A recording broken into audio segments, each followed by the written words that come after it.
Buenas tardes. La Contraloría Departamental de Santander y la Contraloría de Bucaramanga emitieron esta mañana dos controles de advertencia, tanto a el área metropolitana de Bucaramanga como a los alcaldes del área metropolitana y municipios que entregan sus basuras al Carrasco. Los hemos invitado hoy al Contralor de Santander y a la Contralora de Bucaramanga, doctora Magda Milena. Buenas tardes, gracias por aceptar la invitación de vanguardia.com, y al Contralor de Santander, el doctor Argemiro Castro.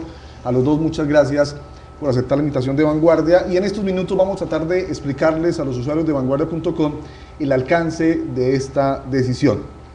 Empezamos con las damas.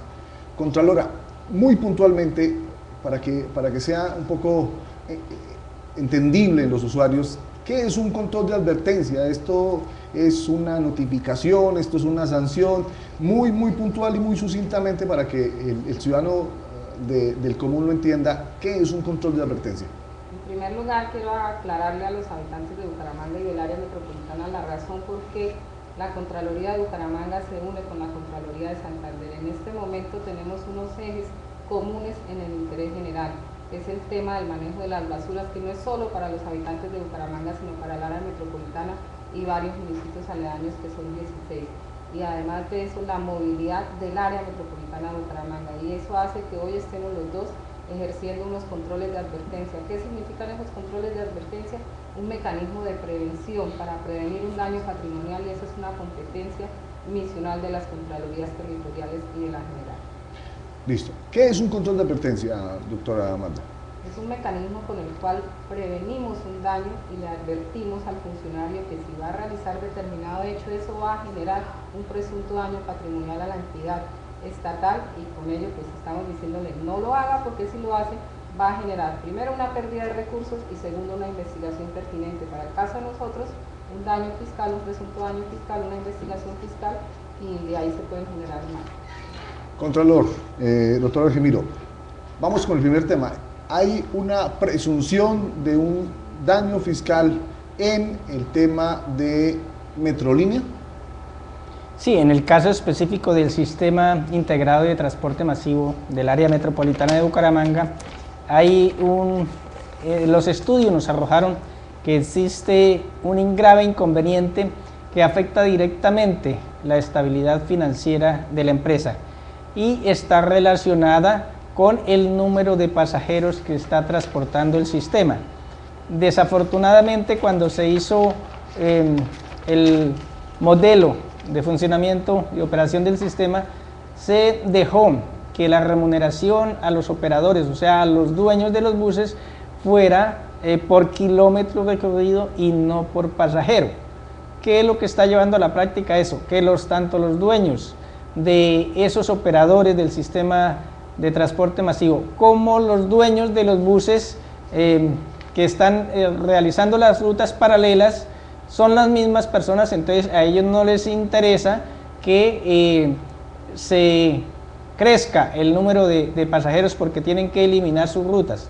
Lo que estamos diciendo es a la autoridad que tiene bajo su competencia administrar el tema de las rutas de servicio público, que realice el proceso para desvincular todas estas rutas paralelas que están haciéndole una competencia desleal al sistema. Entonces las empresas realmente no están perdiendo, porque ellos están haciendo sus recorridos, Metrolínea les está pagando por kilómetros, pero si la Metrolínea se está generando una grave pérdida en virtud del número de pasajeros que está transportando, que realmente son los ingresos del sistema. ¿Ustedes lo que están pidiendo es que se cambie ese modelo? Primero, que se elimine las rutas paralelas. El sistema está concebido para que todos los vehículos vayan a aportarle buses al sistema, pasajeros al sistema. Con estas rutas paralelas lo que está sucediendo es que recogen el pasajero desde las puertas de su casa, lo llevan a su lugar de trabajo y no están pasando por el sistema. Entonces a ellos no están perdiendo, los transportadores no están perdiendo porque lo que no ganan en un lado pues lo ganan en el otro. En cambio Metrolínea como empresa de transporte masivo sí está perdiendo porque está pagando es por kilómetro recorrido. Y ese será otro tema que después analicemos con la Contraloría General de la República, ver la forma de como si no se solucionan esta problemática pues se tenga que llegar a cambiar el modelo de remuneración a esos operadores porque a ellos realmente no les interesa el número de pasajeros que se suba porque les están pagando es por kilómetro que recorran. No, doctora Mazda, el área metropolitana, que es digamos como la autoridad en el tema de movilidad en los 4 municipios de Bucaramanga, tiene 10 días ¿para qué? Para que presente un informe, para que diga qué va a hacer, para cambiar las rutas. Los 10 días que usted le dieron de plazo a la metropolitana son ¿para qué de manera puntual? Para que nos presente una solución a esto que le estamos diciendo, a este control de advertencia que surge de qué? De una auditoría que se hizo por parte de la Contraloría Municipal de Bucaramanga y una auditoría que hizo la Contraloría General de la República, donde dice que el déficit fiscal que tiene Metrolínea se ha generado por esas rutas paralelas. Es decir, lo que decía el Contralor Departamental, en este momento Metrolínea gana por kilómetro y las rutas paralelas, que son una competencia desleal, ganan por pasajero. Siendo así, si seguimos de esa forma, Metrolínea va a quebrar, porque esas rutas no están planeadas ni planificadas y es competencia del área metropolitana. Y si ustedes verifican, ellos están haciendo caso omiso y hay pasividad total por parte del área. ¿Qué pasó en los últimos años? Les pregunto a los dos, en Bucaramanga, porque ustedes hasta ahora llevan 2 meses en el cargo, más o menos, y hasta ahora están alertando de una situación que ya lleva varios años con Metrolínea. 2 preguntas. Según su concepto, cuando se concebió el modelo de distribución de ingresos por tarifa de Metrolínea, a su juicio quedó mal distribuido, es decir, un servicio que debe ser público terminó en manos de unos privados. Y la segunda pregunta, perdón, es los otros contralores, procuradores y fiscales, bueno, cada uno en su respectivo campo, ¿no se habían dado cuenta de eso? Es que el tema está ya en ver el sistema en operación en sí. O sea, el sistema lleva operando 1 año y medio únicamente. Cuando se concibió el sistema, si se hubiesen en este momento dado las condiciones, las variables que fueron incluidas en el proyecto, de pronto estaríamos en un punto de equilibrio, estaría generando rentabilidad del sistema. El problema es que no se han cumplido con esas variables. Es decir, en este momento, según ese estudio, tendría que Metrolínea estar manejando 200.000 pasajeros día y únicamente está manejando 55.000, producto precisamente de esa competencia desleal. Entonces, viendo ya que llevamos 1 año y medio de operación, se está generando más de 4.000 millones de déficit en esta operación y eso es lo que le preocupa a estas contralorías. La Contraloría General de la República en su auditoría y la de nosotros también en su auditoría dice que ese déficit, lo que viene pasando es por esas rutas paralelas y además por una falta de cultura ciudadana en Bucaramanga. Cuando se hace el análisis de todos los sistemas integrados de transporte masivo en Colombia, se dice que Bucaramanga es una de las primeras en falta de cultura ciudadana para usar este transporte. ¿Quién definió, pregunta, que el 67% de los ingresos por tarifa de Metrolínea sean para los operadores privados? Eso estaba desde el principio, eso según el concepto de ustedes como organismos de control fiscal, eso está bien, eso no es mucho. ¿Y por qué la administración permite ese doble ingreso? Porque ¿a quién no le interesa resolver el asunto de Metrolínea? Pues a los privados, porque ustedes bien lo han dicho, ganan por un lado y ganan por el otro. Sí, el tema fue un estudio que se hizo en ese momento por parte de la UIS para presentar el proyecto a nivel nacional. El proyecto fue concebido por el COMPES con ese estudio y allí se determinó, por ejemplo, que el 68% del ingreso bruto fuera a parar a manos del operador, el 13% a manos del recaudador, un porcentaje para las estaciones y un porcentaje pequeñísimo para Metrolínea. El tema aquí es que, por ejemplo, a ellos les está ingresando únicamente el 68% de los ingresos por pasajero. Entonces ellos tienen el otro sistema y en el otro sistema les ingresa el 100%. Entonces creo que una de las razones por las cuales no les interesa a esos empresarios privados es porque tienen que compartir sus ingresos con las otras personas que operan el sistema de transporte masivo. En el último año y medio la alcaldía no se dio cuenta de eso. Es no, que la alcaldía, es el área metropolitana de Bucaramanga. Bueno, las alcaldías, pues ese otro el sistema ejecutivo, es el área metropolitana de sí, Bucaramanga, que tiene una función, una competencia, que es el manejo y la reglamentación de esas rutas paralelas, de ese sistema de transporte, y no lo ha hecho. Es que aquí hay comprometidos diferentes sí, pero actores. Pero el está el actor de la nación que aportó los recursos, sí, junto con los municipios. La nación aportó el 70%, los entes territoriales el 30%. Está el otro ente comprometido, que es Metrolínea, como la sociedad anónima que crearon para la operación del sistema. Y en este caso está un tercero, que es el área metropolitana de Bucaramanga, que es la autoridad que tiene la facultad de reglamentar las rutas. Claro. Pero ese agente estaba comprometido en el proceso para acabar definitivamente las rutas que le fueran a hacer competencia al sistema. Entonces lo que no está cumpliendo en este momento es el área metropolitana, porque no está eliminando estas rutas paralelas. Bueno, y vale decir que en el área metropolitana tienen asiento los alcaldes del área metropolitana. También. Valga el mismo mensaje. ¿De dónde salen estos 4.186 millones de pesos? Eso es de lo que lleva funcionando Metrolínea, eso es anual, eso es semestral. ¿De dónde surge esa cifra como tal? El déficit que se establece con la auditoría integral que se le realiza a Metrolínea en el año 2011, y encontramos que tiene un déficit de más de 4.000 millones, y establecemos que este se genera de lo que estamos hablando, de falta que el área metropolitana establezca una reglamentación para las rutas paralelas. Es decir, cuando ingresa el transporte masivo en Bucaramanga, estas rutas debieron desaparecer, debieron planearse bajo otros parámetros y continúan igual. Es decir, se crea Metrolínea, pero las rutas continúan al lado, que es una competencia totalmente desleal y va en contra de esos documentos COMPES donde crean el transporte masivo. El informe establece las rutas precisas. ¿Tienen ustedes claro qué rutas son las que están incidiendo de forma directa en arrebatarle pasajeros a Metrolínea? Sí, por ejemplo, mirando los cronogramas de ejecución del proyecto, en este momento ya debíamos estar avanzada en la etapa 2, que comprende el ingreso de la operación del sistema en Piedecuesta. Y Piedecuesta, o los buses de Transpiedecuesta, o los de las empresas que están prestando el servicio de Piedecuesta, son los que más tienen estas rutas paralelas que le están haciendo esa competencia desleal a la que estamos aduciendo.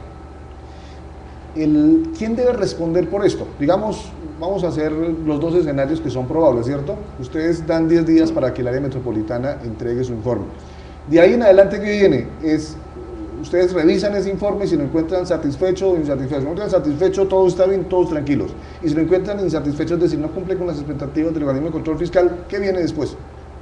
El área metropolitana es sujeto de la Contraloría Departamental y la Contraloría tomará las medidas pertinentes en materia. ¿Esas medidas cuáles son, Contralor? ¿Habría un proceso? Lo que se evidencia en este momento es que el sistema está perdiendo unos recursos por la operación. ¿Quién es el responsable de que se esté perdiendo? Uno solo de los elementos, y tal vez el factor principal es el hecho de estar conviviendo con esas rutas paralelas. El área metropolitana está omitiendo un compromiso que está pactado en un documento COMPES, que es regular las rutas, eliminando las rutas que le hagan competencia. En el momento en que el área no cumpla, o en el informe que nos debe rendir en 10 días sobre las actividades que va a realizar para evitar este funcionamiento de los paralelos, pues la Contraloría entrará en un proceso sancionatorio o inclusive a elevar a daño fiscal los recursos que vaya perdiendo Metrolínea, porque está detectado que Metrolínea, el déficit está en que el punto de equilibrio no ha alcanzado el número de pasajeros. Pero es que lo que se pregunta el usuario que está viendo, que nos está viendo a través de la cámara, dice, madre, son 4.000 y pico, esa plata, ¿quién va a responder por ese dinero? En el caso, en el hipotético escenario donde encuentren ustedes que efectivamente hubo algún tipo de inconsistencia, irregularidad en el informe que les van a entregar, ¿quién termina pagando eso? Naturalmente que aquí va a haber necesidad de hacer un informe técnico muy a profundidad, porque el elemento que estamos ahorita haciendo la advertencia se refiere a uno de los elementos por los cuales el sistema está perdiendo recursos, pero hay otros elementos. Entonces vamos a identificar ese elemento de la coexistencia de las rutas paralelas, cuánto equivale en el valor de esas pérdidas, porque recordemos que hay otros factores que están generando esas pérdidas. Por ejemplo, las empresas de servicios públicos domiciliarios del área metropolitana tampoco han facilitado a las empresas contratistas para retirar sus redes, para adecuar sus redes, para que las rutas o los carriles que se están realizando se hagan de manera eficiente. También la forma de contratación en que hizo Metrolínea, que llevó a que algunas empresas se declararan en quiebra, no pudieran cumplir con sus contratos, también ha generado ese proceso de acumulación de pérdidas. Las demandas que se tienen en contra de Metrolínea también está generando un valor en ese total de las pérdidas acumuladas. Entonces se va a identificar qué porcentaje de esos 4.000 millones obedece a la existencia de las rutas paralelas, y eso es lo que los compete a nosotros. Todo lo que me está diciendo, las demandas de las inconsistencias en los contratos, de esta estación que se está construyendo cerca de Parque Viguero Piña, que es un monumento al elefante blanco, ¿eso no está sujeto de control en este documento que ustedes emitieron? No, únicamente estamos eliminando uno de los elementos que está generando las deficiencias de la operación del sistema. Acá lo hablamos en cuanto a la distribución de la tarifa, es decir, al comparativo en que Metrolínea se le paga por kilómetro y al transporte paralelo que tenemos de servicio público se le paga por pasajero. A un habitante común de Bucaramanga, del área metropolitana, se separa, el bus pasa cada 2 minutos, cada 3, mientras que Metrolínea es por kilómetro, pues se van a subir en el bus. Es la competencia desleal que hay, y frente a esa distribución de la tarifa es que se eleva el daño fiscal. Correcto. Si se quitan las rutas paralelas, ¿se soluciona en parte el problema? En una parte, porque si subimos el número de pasajeros de 55.000 a 100.000, a 120.000, el punto de equilibrio ya va a estar más cerca, y entonces no se van a generar 4.000 millones de pesos en pérdidas en una vigencia, sino va a ser menos.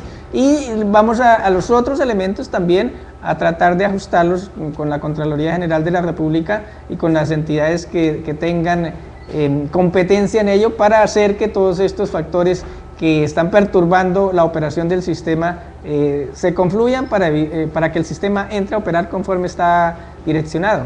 Recordemos, por ejemplo, que hay responsabilidad hasta los municipios. Los municipios tenían que aportar una pequeña parte, era únicamente el 10% de los aportes para la ejecución de las obras, y hay algunos municipios que no han dado estos aportes. Entonces podríamos también darle una posterior investigación para ver qué porcentaje o en qué está afectando la omisión que están incurriendo algunos municipios de no dar sus aportes en el tema de la ejecución de las obras que hacen falta para que el sistema opere normalmente. Pregunta, doctor Argemiro, ¿usted monta en Metrolínea? Sí, claro. ¿La doctora Amanda también?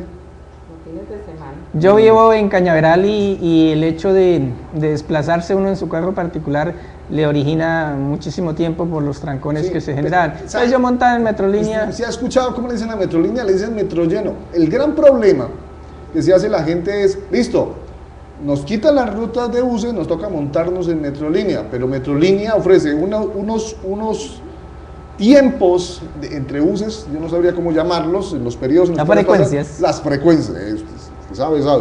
Las frecuencias demasiado largas. Y los buses son muy pocos. Entonces usted ve a las 8, a las 9, esa vaina parece, con el respeto de los usuarios, un salchichón verde. Eso sí, no le cabe uno más. Lo que pasa es que... Eso es la misma competencia. Y lo que pasa es que hay si una cantidad grande... Las rutas de buses, perdón, contador. Es que lo que la gente yo no entiendo, y usted me ayuda...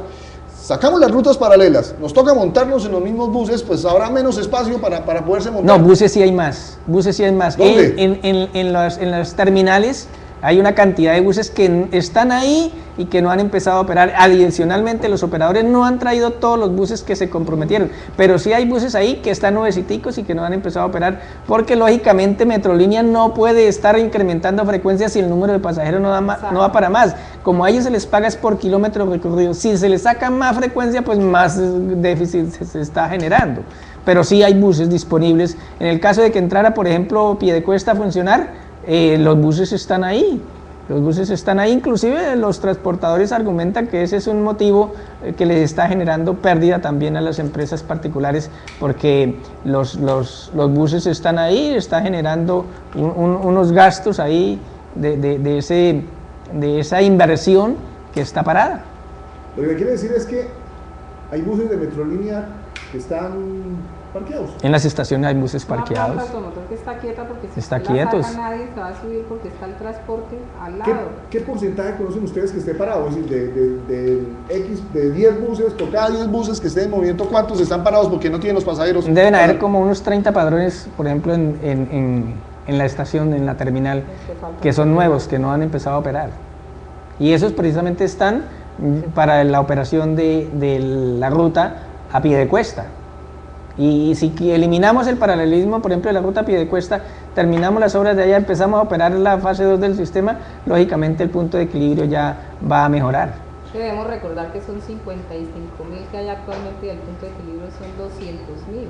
O sea, mientras las rutas paralelas, la competencia leal no desaparezca, nunca vamos a llegar a ese punto de equilibrio. Aquí nos preguntan desde Twitter, Hernán Darío Ruiz, dice, ¿cómo sostener un déficit tan alto y ser viable frente a la pésima movilidad que tiene la ciudad? Es que precisamente el sistema está creado para descongestionar la ciudad. Realmente en Bucaramanga falta la cultura ciudadana para utilizar menos el carro particular. Los sistemas de transporte masivo en el mundo lo que hacen es eso, desincentivar el uso del carro particular para que se monten en el transporte público, que es mucho más rápido, mucho más eficiente, mucho más ecológico y trae muchas ventajas para la sociedad. Aquí hay una usuaria, María, que nos escribe y dice lo mismo, dice, se nota que nunca se han subido en un bus de Metrolínea, es imposible moverse en las horas pico en rutas principales como la T1. Y es que en los bumangueses que usan o usamos el Metrolínea, que es la sensación de que si nos quitan las rutas alternas, o que como las tienen que quitar, pues va a haber moverse en Metrolínea va a ser un poco complejo y difícil. No, hay buses disponibles. No, lo que pasa es que entonces, ¿cómo hacer para que los privados, para los que ustedes están aquí, Metro 5 Plus y Movilicemos, entren en conciencia de entender que es un servicio público y no un negocio particular, o buscar un punto de equilibrio entre esas dos variables? Es falta esa autoridad. La competencia la tiene el área metropolitana, decirle no pueden seguir operando las rutas paralelas. Usted me está diciendo que en el último año y medio no ha habido autoridad para el tema de Metrolínea en Bucaramanga, en el área. De pronto hace un año no están dadas las condiciones, que en los últimos meses fue que llegaron los nuevos vehículos y las presiones que se le han hecho a los operadores privados es precisamente eso, para que traigan los vehículos que se comprometieron a tener disponibles para la operación del sistema. Es que Metrolínea no puede tampoco aumentar las frecuencias porque la quiebra sería mayor. Ellos, recordemos que les pagan es por kilómetro recorrido. Para ellos sería maravilloso que les permitieran sacar esos 30 buses que tienen allá y ponerlos a recorrer la ciudad. Ganarían mucho más. El modelo fue mal planteado. De pronto sí, habría necesidad de hacer un reestudio de eso. Falta de autoridad, no para sacar las rutas de una vez, pero sí falta de planeación porque eso tenía que hacerse periódicamente y poco a poco. En este momento ya está llegando Metrolínea a un caos, a un déficit que hay que tomar autoridad y la decisión de una vez. En 10 días ustedes se van a pronunciar sobre si la área metropolitana entregó, llena las expectativas de lo que ustedes esperan como organismo de control sobre si las actividades que propone el área metropolitana están direccionadas a solucionar la problemática que estamos estudiando. Evaluaremos la respuesta tanto con los lineamientos del COMPES como los lineamientos de la Contraloría General de la República, que ya se ha pronunciado al respecto, no solo por Bucaramanga, sino por otros. Y mientras tanto, pues nos seguirá esperando a los que no tenemos carro y utilizamos el servicio de Metrolínea, pues aguantarnos los trancones y las apretujadas y todas esas cosas que pasan en los metrollenos, como les llaman popularmente a Metrolínea. Pero no es tanto. En la ciudad en Bogotá es el triple de congestión. ¿Y qué sería de Bogotá si no tuviese el sistema de transporte masivo? Sería un caos, se acabóse. Es que el tema del área metropolitana de Bucaramanga en sí, la congestión, es que la cantidad de carros particulares que están, cada mes hay un nuevo récord en venta de vehículos, todos los meses se están rompiendo récords. O sea, la cantidad de vehículos que están ingresando a utilizar las mismas calles de hace 50 años, pues es asombroso. Entonces, de pronto la gente desprevenida le echa la culpa de la congestión al sistema y no hay tal. La congestión del sistema está por esa cantidad desproporcionada de vehículos que a diario ingresan a ocupar las calles de la congestionada ciudad. Terminemos el tema Metrolínea con esta última comentario que hace Manu. Dice, pero es que la ruta T1, lo que pasa por la 15, en una hora pico es como una lata de sardinas, todo el mundo embutido. Ahí móntese un día y lo comprueban ustedes, el alcalde lo usó un día y así funcionó a tiempos exactos. La última pregunta de este tema, según el concepto de ustedes como organismo de control fiscal, la decisión que tomó el alcalde de Bucaramanga para mejorar la movilidad, de permitir que el carril exclusivo de Metrolínea entre el viaducto García Cadena y la Puerta del Sol pueda ser utilizado no por el sistema como tal, sino por vehículos particulares, atenta contra la estabilidad tarifaria y económica de todo el sistema? ¿Sí, no? ¿Por qué? No, porque los vehículos son de orden privado y esto no afecta, no hay competencia para nada, y además fue una decisión en interés general y acertada para todos los habitantes del área metropolitana.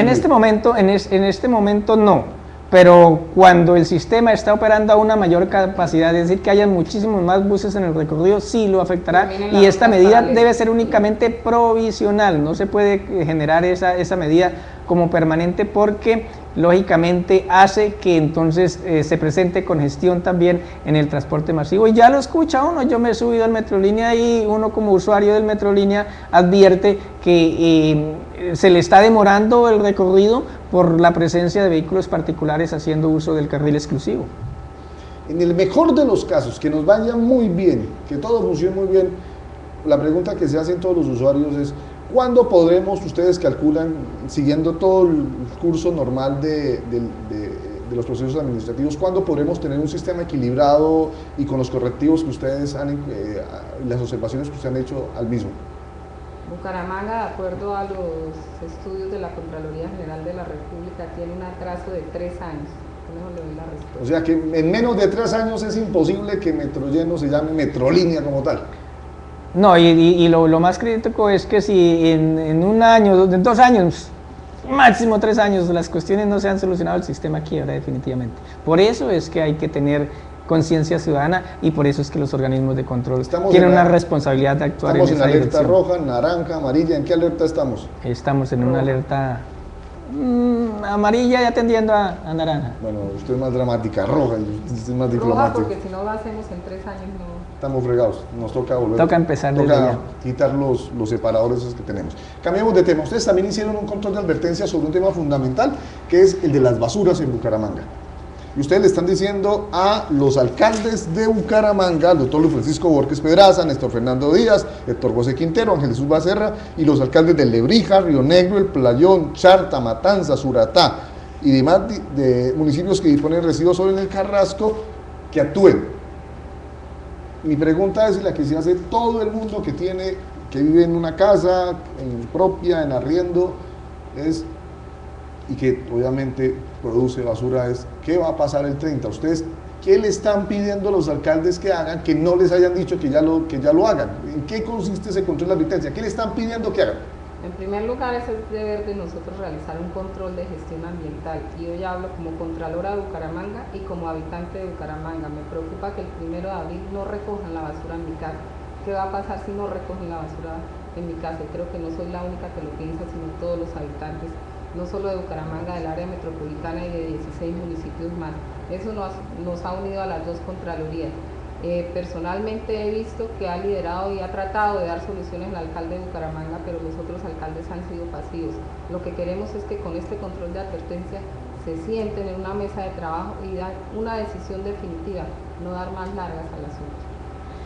Mire, la verdad es que ya son 7, 8 años que estamos en el mismo tema y siempre va a llegar una fecha límite en el cual hasta ese momento funciona el Carrasco y siempre va a haber una dilación, algunos argumentos para hacer que el Carrasco nuevamente vuelva a funcionar. ¿Qué pasó en la última fecha, el 30 de septiembre del 2011? Que en ese momento ya las autoridades judiciales dieron no va más por ningún motivo y entonces los alcaldes, como no habían hecho las gestiones pertinentes para la búsqueda de un nuevo sitio de disposición, tuvieron que acudir a una emergencia sanitaria. ¿Qué pasa con esa declaratoria de emergencia sanitaria? Que inmediatamente la norma expedida por las comisiones de regulación indican que si al declararse una emergencia sanitaria, es decir, no tener un sitio de disposición permanente, genera que no se pueda cobrar la tarifa de disposición a los usuarios. Entonces, como no se puede cobrar a los usuarios la tarifa la está asumiendo los respectivos municipios. Y allí es donde se mira la posibilidad de la asistencia a un daño fiscal, porque el municipio de Bucaramanga lleva más de 1.800 millones cancelados en esos 6 meses de la emergencia sanitaria. Los municipios de Piedecuesta y de Girón llevan cada uno más de 300 millones en pago de esa disposición, y esos recursos salen del presupuesto de los municipios de un rubro que se llama agua potable y saneamiento básico. Es decir, que por pagar la disposición de basuras se está dejando de hacer acueductos, se está dejando de ampliar las redes de alcantarillados. Eso está entonces en perjuicio de la inversión social y no podemos permitir entonces que los alcaldes sigan dilatando y adelantando la solución. Pero aquí hay que ser reales y concretos. En menos de en lo que queda para el 30 de marzo, que son 31, 32 días a vuelo de pájaro, es imposible que se va a tener un nuevo sitio de disposición, ni definitivo, ni transitorio. La salida que aquí se planteó hace 2 semanas con los alcaldes de Bucaramanga y Girón, que estuvimos sentados en esta misma mesa, es que muy posiblemente lo que se piense, la salida que queda es renovar, ampliar, revalidar, yo no sabría utilizar qué verbo es, la emergencia ambiental, ¿correcto? Lo que ustedes le están pidiendo a los alcaldes es que le cobren esa tarifa a nosotros los usuarios y que no la asuma la alcaldía, ¿correcto? No, estamos diciéndole a los alcaldes que tomen las acciones pertinentes encaminadas a buscar un sitio de disposición, porque es que los alcaldes ya llevamos 2 administraciones anteriores y llevamos para la tercera y a toda vez le buscan una disculpa. ¿Qué está pasando ahí? Vuelven a ampliar la emergencia. No sabemos cuántas veces van a hacer lo mismo y el problema se sigue dilatando, y después cuando ya vaya a terminarse los periodos, entonces dicen que no podemos, que dejemos a que la siguiente administración que llegue solucione el problema. Entonces lo que tenemos aquí, le estamos solicitando a los alcaldes es que nos presenten unas alternativas serias, objetivas, concretas para la solución de la problemática. No podemos que se siga alargando y alargando el problema sin una solución. ¿Será que sí les van a hacer caso? Porque es que ya fueron hasta Bogotá a hablar con el Procurador General. Esto parte desde el 1 de marzo de 2009, 2010, 2011, 2012, 13 años, y los alcaldes no encuentran una solución. Eso es como ser bombero y llegar cuando el incendio ya está que muere. Sí ha existido la solución, lo que pasa es que han dilatado y todavía tenemos tiempo y esperaron hasta que un juez de la República. Por eso, y ustedes como organismo de control se preguntan los usuarios, ¿por qué los organismos de control, ustedes de control fiscal, los disciplinarios e incluso los penales, por qué no se amarran los pantalones y le dicen, mire señores, ustedes aquí con el debido proceso hubiesen pecado por una presunta negligencia y llevaron hasta esta situación, y estos 2.450 millones de pesos que ustedes presumen de presunto daño fiscal no se lo están cobrando a ellos por su negligencia? Eso es lo que se está analizando. Lo que se estamos haciendo en ese control de advertencia es precisamente diciéndole al alcalde, mira, si usted sigue generando costos al municipio por pagar el sitio de disposición, producto de no haber actuado diligentemente, se le va a cargar esos recursos a su bolsillo. y será tal vez la única manera en que los alcaldes reaccionen entonces cuando afecte directamente su bolsillo, porque si se está afectando el presupuesto del municipio, pues de pronto seguirán pensando que la alternativa es únicamente decir no al basurero en mi municipio, y eso no es la solución. Hay necesidad de llevar las basuras a un sitio. ¿A dónde? Pues entonces hay que buscar la mejor alternativa, la alternativa técnica, la alternativa económica. Hay alternativas de muy modernas tecnologías, eso es cierto, en el mundo las existen, pero la tarifa se nos va a triplicar o hasta 10 veces más de la tarifa actual. Entonces hay que ser también conscientes explicándole al ciudadano, mira, si ustedes no quieren dejar que el sitio de disposición sea en su municipio, pues entonces busquemos una alternativa que sea mucho más ecológica, pero que en costos es muchísimo más ¿Cuándo tienen plazos costosa? de decirle a ustedes, mire, esta es la solución? Porque en el tema Metrolínea tenían 10 días y los alcaldes... Acá también tiene 10 días, lo que le estamos pidiendo es que concilien ellos, que se sienten y concilien, porque cada uno tiene un interés particular por su municipio y nadie quiere tener las basuras. La responsabilidad siempre ha sido de Bucaramanga y en este momento se la siguen cargando a Bucaramanga. Queremos es que se sienten, concilien y tomen una decisión definitiva. Pregunta sincera, si en 3 años los alcaldes no se han puesto de acuerdo, ¿ustedes consideran que en 10 días haya humo blanco? Mira, es que en 10 días lo que pretendemos no es que mágicamente salga el sitio de disposición, lo que queremos es que nos digan de manera seria, de manera responsable, mira, la solución la vamos a trabajar así y así, vamos a fijar un cronograma, etcétera, vamos a hacerlo en 1 año, en 2 años, no sé, pero que sea una cosa seria, cierta, objetiva, medible, que no sea más dilaciones como se ha venido haciendo. Y si en el caso hipotético que les respondan, como ha sido la constante en los últimos años, en el sentido que dicen, estamos buscando y seguimos buscando, ¿cuál es la posición de la Contraloría? La declaratoria de otra emergencia sanitaria va a generar un presunto daño fiscal con responsabilidad para todos estos alcaldes. Lo que usted me quiere decir es que si los alcaldes decretan la emergencia sanitaria, les va a correr un daño fiscal, un proceso si fiscal. La decretan de la misma forma que fue decretada hace 6 meses, totalmente. Y si los alcaldes hacen todo lo contrario, como lo anunciaron aquí hace dos semanas que estuvieron aquí sentados, dijeron, pues no, pues entonces hacémosla fácil. Me van a señalar a mí por estar cobrando, por estar entregando recursos públicos para la disposición de residuos, entonces le traslado ese costo a los usuarios y me salvo responsabilidad. La ley no lo permite. La Comisión de Regulación es clara que cuando no tengan un sitio de disposición adecuado, licenciado, no pueden trasladarle los costos al usuario. El alcalde de Bucaramanga en esta misma mesa dijo que estaba buscando los conceptos jurídicos para hacer eso, para trasladarle esa tarifa al usuario. Lo único que pudiera hacer es derogando esa norma, pero la norma existe y cuando no tiene el municipio el sitio de disposición, tiene que pagarlo el ente territorial que está omitiendo ese deber. Esto es muy importante, como para puntualizarlo. Si hay emergencia sanitaria, nuevamente podría haber de por sí un presunto daño fiscal. Si no existe sitio de disposición de residuos, sí. Y así se lo hicieron saber en la comunicación que hizo. Sí, ese es el objetivo más o menos del control de advertencia.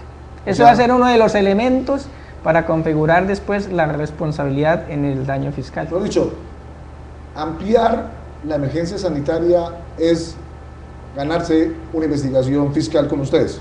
Claro, si no tiene un sitio de disposición de residuos, si lo tiene, no. Así será, si no nos justifican suficientemente,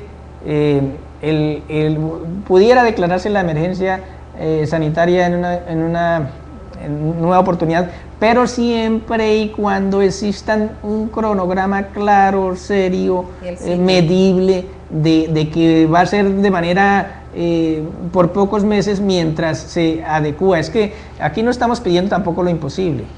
Sabemos que la adecuación de una celda transitoria demora 4 o 3 meses, por bien que les vaya.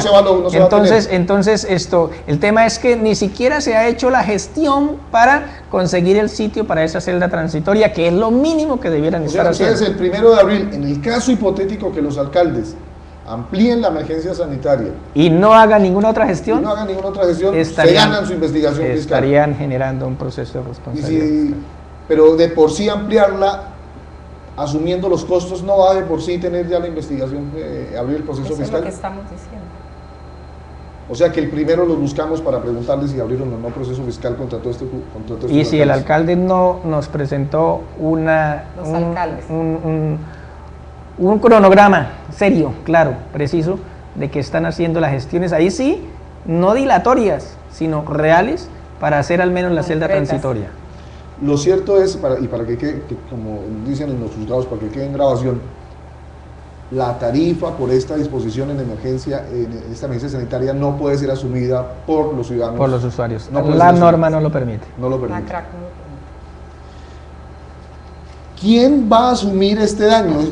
Lo cierto es que, bueno, esto es después del 30 de marzo, pero hasta hoy, 27 de febrero, según lo que ustedes han cuantificado, se han pagado cerca de 2.450 millones de pesos, plata de los santanderianos, de los colombianos, de los impuestos que pagamos los colombianos. ¿Quién va a responder por esa plata?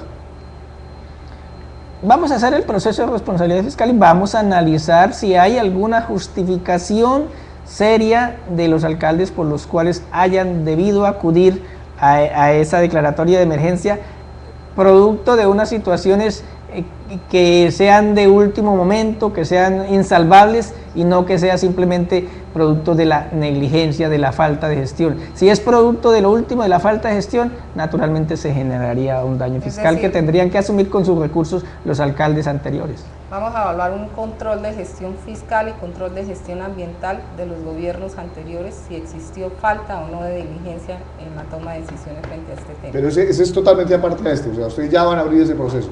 Una vez se realice los efectos. Se termine. O sea, van a investigar la gestión que hizo Fernando Vargas, que hizo Luis Alberto Quintero, que hizo los alcaldes de Florida Blanca, que fueron 2, el Tulio Ulises, que fue destituido, etcétera, con todos los demás. Sí, señor, porque esto viene de hace 12 años, no es de hoy. Hoy los alcaldes, como dicen en el común, quedaron con la papa caliente y están así. ¿Y ustedes creen que esa investigación llegue a terminar? ¿La conoceremos? Porque en el colectivo queda que es que se hacen muchos anuncios que vamos a investigar, pero cuando uno termina mirando y conociendo por los medios de comunicación qué investigación terminó, son pocas las que terminan, y aún menos las de carácter fiscal, porque ustedes me dirán y lo aceptarán. Miren, en los últimos 10 años de noticias son pocas aquellas que hablan de que las acciones de repetición por funcionarios que cometieron actos de corrupción, por cuestiones de irregularidades y que el Estado les cobró por esa negligencia o por esa corrupción o por ese dolo, son pocas. Yo quiero que en primer lugar no nos compare con atrás, creo que estamos de común acuerdo, estas contralorías somos visibles. Ustedes van a marcar la diferencia. Somos visibles y transparentes y es un lineamiento que tenemos desde que nos posesionamos y ahí estamos. El vivo ejemplo es que estos controles de advertencia no son el primero y nos pueden medir por los efectos. O sea, tenemos el ejemplo de Metrolínea, una vez lo hicimos, se subsanó, cuando no se subsana se inicia la investigación pertinente y tienen los términos de ley. Ese es el valor agregado que genera el control preventivo, que en lugar de que se genere el daño, estamos advirtiendo para que se tomen las acciones, los mecanismos pertinentes para evitar que el daño suceda y no tengamos que llevar al proceso a estos 2.400 ya se perdieron.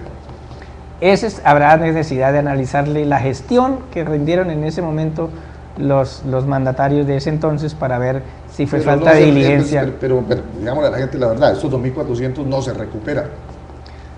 No lo sabemos porque hay que analizar el control de gestión fiscal y ambiental de los gobiernos anteriores, que no solo en uno, son 12 años que han venido, que ya sabían que esto iba a pasar. Entonces tenemos que evaluarlo. Si ya sabían y no hicieron caso. Es que yo le puedo imputar a usted, bueno, listo, usted por su falta de diligencia, su falta de cuidado, generó un daño de 2.450 millones. Pero entonces el procesado me va a decir, sí, pero mire, no es que yo hice todas las acciones de licenciamiento, de consecución de un sitio, y entonces vino la ciudadanía, vino un juez y me quitó la licencia del sitio, exacto. Entonces él hizo las acciones, hizo la gestión, pero producto de un factor externo no se concretaron. Entonces ahí habría alguna causal de justificación que lo eximiría de un pago. Listo. Caso distinto es que si no hizo nada, se cruzó de brazos, ya sería diferente. Esperaremos entonces que pasen estos 10 días para conocer si cómo nos fue en Metrolínea y cómo nos fue en el Carrasco. Esperemos que esta acción 10 sirva días para hábiles. mejorar. O sea, lo que no han hecho en 3 años, esperemos que en estos 10 días se pongan de acuerdo. Al menos que nos digan, vamos a hacer esto, esto y esto, con cronograma y todo. Y eso ya es un avance.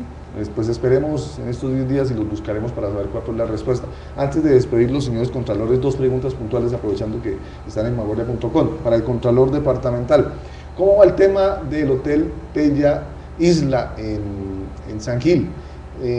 Usted se había referido en semanas anteriores que el gobierno departamental está perdiendo recursos en este hotel. ¿En qué va el proceso? ¿Se van a recuperar esos recursos? ¿Se va a cambiar el modelo? ¿Qué va a pasar? Sí, el problema fue que cuando se hizo ese contrato de arrendamiento a una firma particular, eran otras las condiciones que existían en ese momento totalmente diferentes.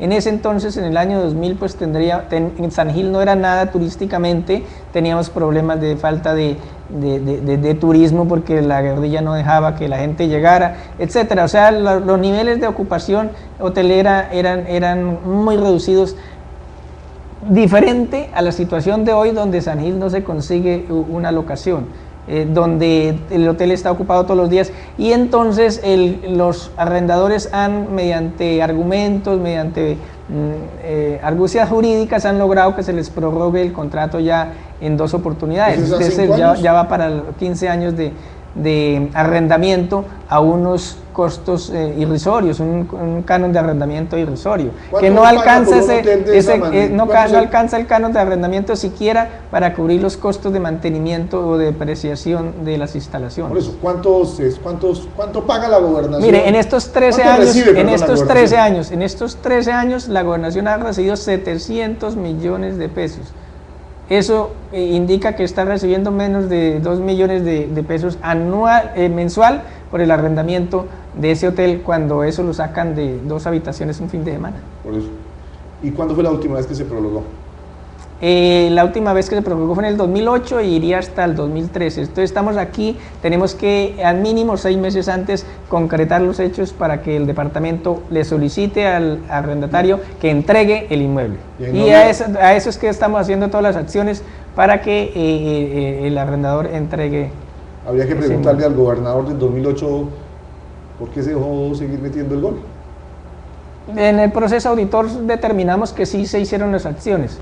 Se hizo con los 6 meses de anticipación la solicitud de entrega de la solicitud en el cual se le manifestaba que no se prorrogaba el contrato, pero la voluntad era terminarlo, pero se fueron dando ciertas circunstancias hasta que llegó el último día y el arrendador metió el gol. Esperamos que esta vez no haya goles. Sí, pues eso se llama negligencia en muchos corrillos de esta nación. Y Contralor, muchas gracias por aceptar la invitación. Gracias. Contralora, no podría dejarla ir sin preguntarle por lo que muy buena parte de la ciudad se está preguntando, y es a raíz del escándalo del carrusel de la contratación, ¿cuándo se conocerá el informe definitivo? Perdone que la llame a cuentas con el mayor de los respetos, pero usted, la Contraloría, ha asegurado que para hoy o esta semana iba a tenerlo y no está. Les recuerdo que son 15 contratos de los cuales la administración presenta los soportes, y los auditores muy diligentes deben revisar documento por documento, porque no vamos a salir a dar un informe a la ligera. En ese trabajo están. Aspiramos que si no es este viernes, el lunes, pero tienen que tener en cuenta que es documento por documento el que se revisa. Entonces, a más tardar el lunes ya tendremos el informe definitivo, en el cual estará comunicado por la página de internet de la Contraloría Municipal. Y usted seguramente hablará a los medios sobre los resultados de esos informes. Estará el comunicado de prensa pertinente. Listo. Contralores, muchas gracias. Esperemos que en 10 días estos temas avancen, y a ustedes muchas gracias por acompañarnos, y esperamos que esta ilustración haya servido como para entender un poco lo complejo que es el tema de Metrolínea y lo que está pasando, y obviamente el tema del Carrasco con su fecha límite del 30 de marzo. Muchas gracias por acompañarnos, y sigan ustedes por favor enterados, informándose con la mejor calidad aquí en vanguardia.com. Buena tarde.